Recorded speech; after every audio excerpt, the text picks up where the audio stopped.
The title of the 103rd AEU Assembly is Seeds for the Future, Environmental Justice. And there could not be a better description for the recipient of the 2018 Elliott-Black Award. Among her achievements are member of the Brave Heart Society, battling for the preservation of sacred sites. She is also a leader against tar sands development and the KXL Pipeline.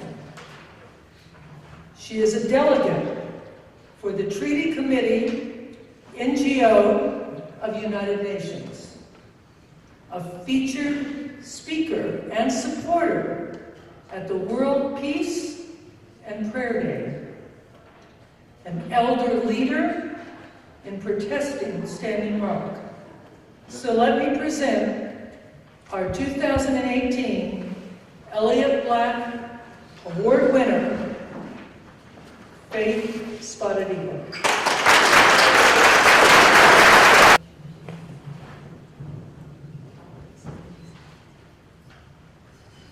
On behalf of the American Ethical Union, I'd like to present you with the 2018 Elliott-Black Award in recognition of your lifelong dedication advocating against environmental injustices and its impact on marginalized communities. You are a true inspiration to future generations.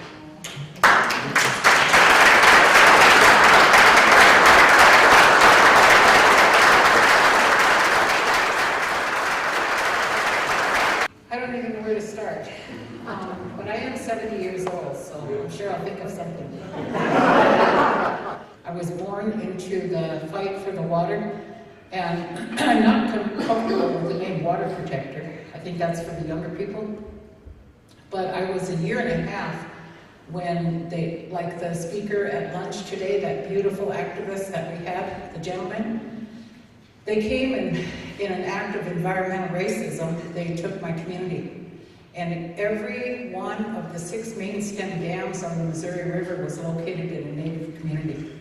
So there's many of us that were displaced, and I remember at a year and a half watching my grandpa and grandma and all the relatives, and I was standing in front of what I now know was a log cabin, and I remember watching them carry things with a sense of urgency. And I didn't know it at the time, but the water was coming. And they stayed in the houses, in the log cabins, until the very last minute when the water was let from the dam. And so I have that memory. My father was surprised because I was a year and a half. And so I was born into this. And about 11 years later, I remember sitting with him along the river, the Missouri River. We call it Beni Wakba. And he was kind of looking out across in a wistful, sad way where the old community was.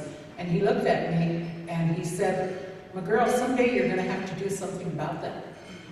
And I said, "Ate, I'm only 12 years old, what am I going to do?" And he said, "You'll figure it out." My dad was of the belief that I always had to go off and learn wherever it was, be a child of the universe. So I ended up, I think my direction was advanced because I ended up working in Senator McGovern's office. I learned a lot, and I realized that orchestration that was going on to control our lives, and it frightened me. And I realized how cruel those systems of violence are. And so I made up my mind that I was going to figure out how to combat those systems, because those systems are very violent. We probably live in one of the most violent countries in the world. And so you look at all the trauma that is being created in America. It's the unresolved trauma that came from your ancestors when they came over and came through Ellis Island. When I realized that, how much restoration of spirit calling that we needed to do, then I dedicated myself to getting that point across. And I was giving a speech about the beast in organizations, and this woman stood up in the room and she said, "You need to come work for our organization." She said, "I work for the National VA, and there's a beast that lives in our organization, and it's devouring people." And that was about 17, 18 years ago. And she invited me into the VA. And since then, I've been working with veterans. It's no different than the trauma. Native people have as much trauma and even more because many of us have gone into the service. And so the ethics that you're talking about get distorted if there's unresolved trauma. You can try to be the most ethical person in the world, but you can't take people where you haven't been. So you have to begin to hold that mirror up and heal yourself. And if you haven't done it by the time you're 90, you're going to have to recycle and do it the next time around. But you have time no matter how old you are.